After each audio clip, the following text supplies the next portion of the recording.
Insert a 3D model representing the fireplace.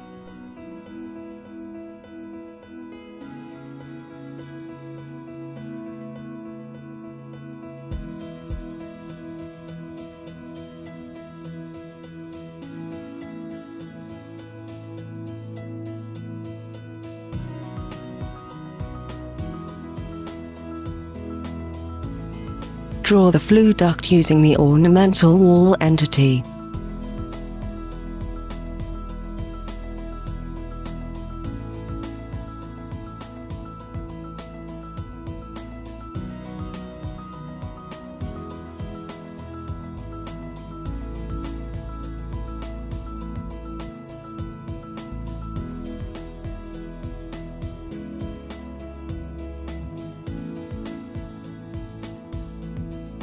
Complete the flue duct by inserting an ornamental wall entity at roof level.